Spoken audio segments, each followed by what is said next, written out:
more than 100 years. The magician enters and examines this empty four-legged wooden frame.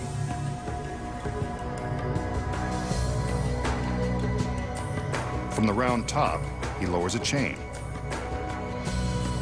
Next, his beautiful assistants wheel in a clothing rack filled with costumes, though most of their wardrobe could probably fit in a coin purse. One of his assistants makes a selection, a suitably seductive two-piece number and a pair of heels. The magician now hangs the costume from the chain as his assistants bring in a large hooded cloak. Kind of an extreme contrast in clothing, but whatever. I'm sure it's part of his plan. As they attach the cloak to the frame, a ghostly mannequin head is introduced. Creepy.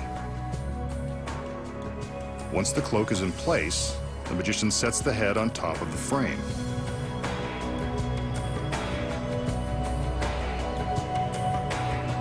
The cloak's hood is pulled up and over the head, and the assistants spin the entire frame.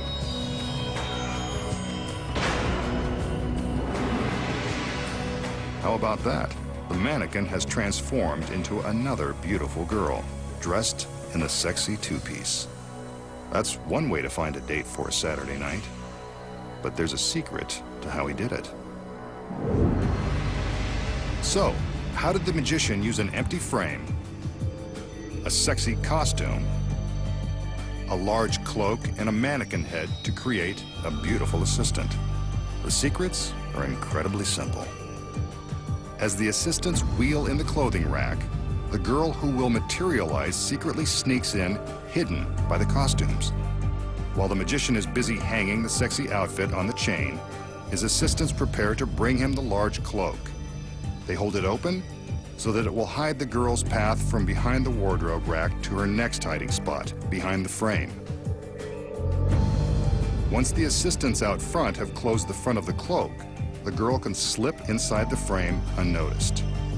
But what about the costume the magician hung inside the frame? The hollow base of this unit is constructed with flexible rubber pockets to hide the clothes. As the two assistants are adjusting the cloak, the girl inside is busy hiding the duplicate costume and shoes in the hollow base.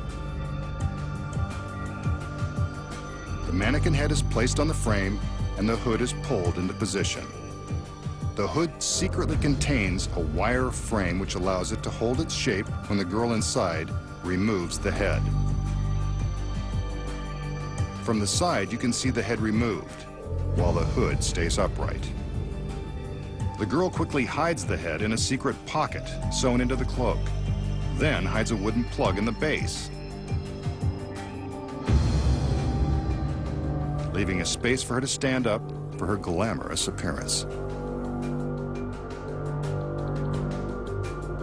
The two assistants quickly remove the cloak with its gimmicked hood and secret pocket, and all attention focuses on the appearance of the lovely lady. Once again, the women do all the work, and the magician gets all the glory.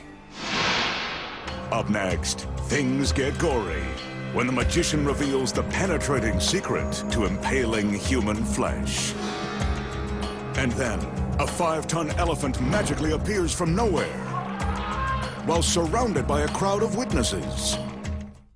The magician will now attempt a dangerous trick that's not for the faint of heart or stomach. If you have an aversion to the sight of scary tricks, now's the time to look away. Or watch, if you dare. He's about to give himself a trendy body piercing the hard way. By the way, don't try this one at home. With his sleeve rolled up, the magician takes a long stainless steel needle and jams it through his forearm. It's slow going, but he forces it through the flesh and muscle. I told you this was going to be upsetting, and it's about to get even gorier. The magician begins to withdraw the needle, and sure enough, he lets loose a small gusher of blood. I keep reminding myself that this is just a trick. He'd better pull it out before he gets weak in the knees. I know I am. There it is. He's a braver man than I, and I keep reminding myself that it's just an illusion.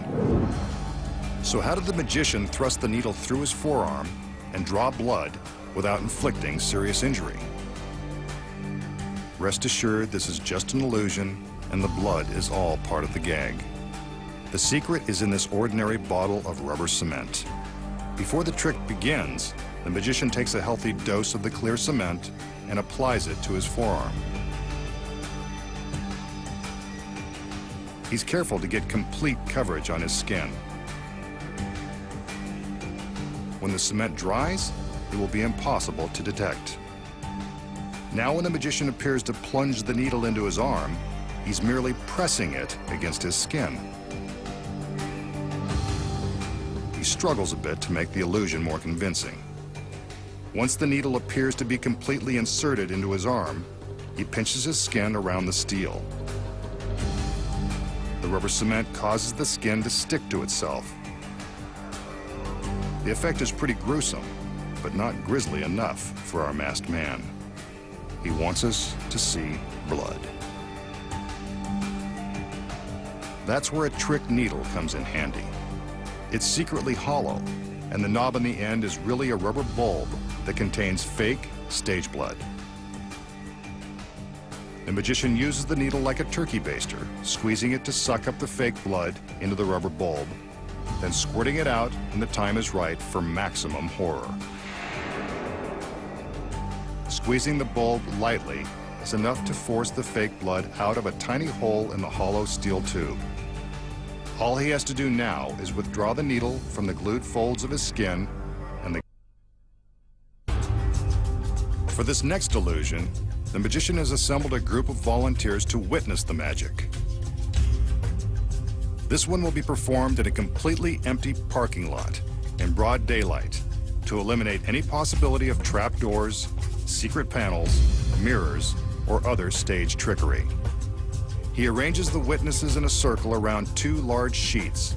Like the Pied Piper, they follow him and do exactly what he says, taking their positions in a circle, completely surrounding the sheets.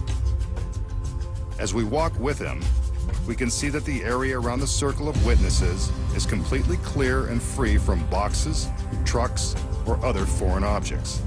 Except for the witnesses, the assistants, and the camera crew, no one is allowed in this secured lot.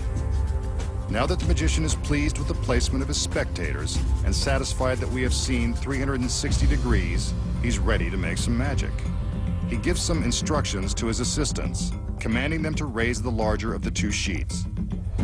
We can see that aside from some long poles that are sewn inside to hold it upright, the sheet does not appear to be gimmicked in any way.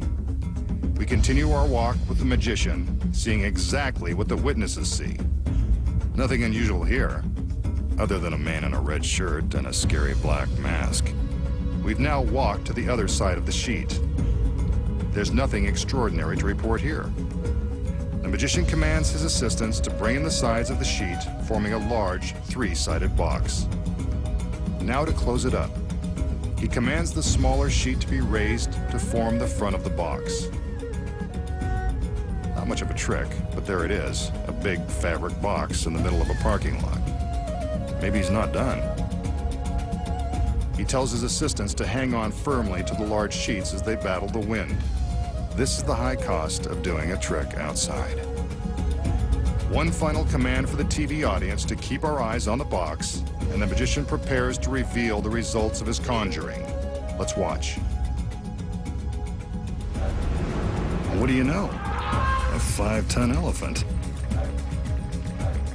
Where did he come from? He was definitely not on the witness list. The girls are impressed. Maybe the masked magician can do real magic after all. So how does the magician make the elephant appear from nowhere in the middle of the lot while encircled by spectators? It sounds impossible. It is. Here are the secrets. First off, let's start with the group of spectators. The secret here is they're all in on the trick. The magician has no trouble positioning them in a circle since they've been rehearsed. This 360-degree walk is designed to convince us that the parking lot is empty and free of wandering elephants. Next, the large sheet is raised. Again, we can see the surrounding parking lot appears empty, but appearances are deceiving. We know he had to be hiding somewhere in this vast, seemingly empty lot. But where? We've been looking at his hiding place the entire time. Don't you remember seeing it? You did. Constructed near a group of trees by the edge of the lot is a painted Hollywood backdrop and some fake trees. This is the elephant's hiding place. Sound far-fetched? It's true. And chances are, it fooled you. Even though this looks like a setup that a cartoon roadrunner might use to trick a wily coyote, it's actually an effective hiding place for the elephant and his trainer. No one would ever expect a real pachyderm could be stashed away behind some phony trees in the middle of a parking lot, completely undetected. But the farther away the camera travels, the more deceptive the phony setup looks. See it now? When you know it's there, it's much easier to spot. The trick is that you didn't see it the first time because you didn't know where to look. This continuous camera angle from the illusion is low and only shows the front side of the sheet. The trick only works from this perspective because as the sheet is raised, the elephant begins to approach from the rear.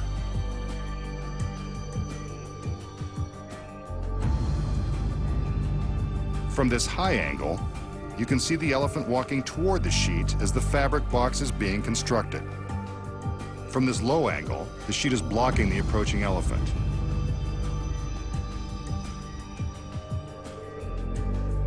The paid witnesses step aside to allow the elephant and his trainers some room to sneak through the circle. From the low angle in front, there's no sign of the elephant. Two stagehands who are dressed like spectators tear open the back of the fabric box and the elephant walks inside. The sheet is held together with long Velcro strips. As soon as the elephant is inside, the Velcro is quickly resealed.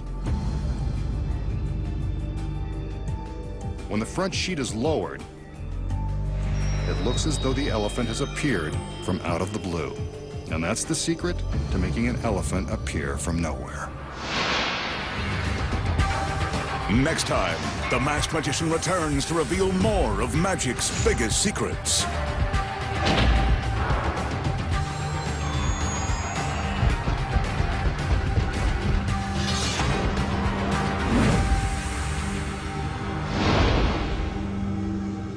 Next, and throughout the night here on ITV4, join Will and Dr. Magnus as their journey to save the planet continues. Back-to-back episodes of the first series of Sanctuary are on the way.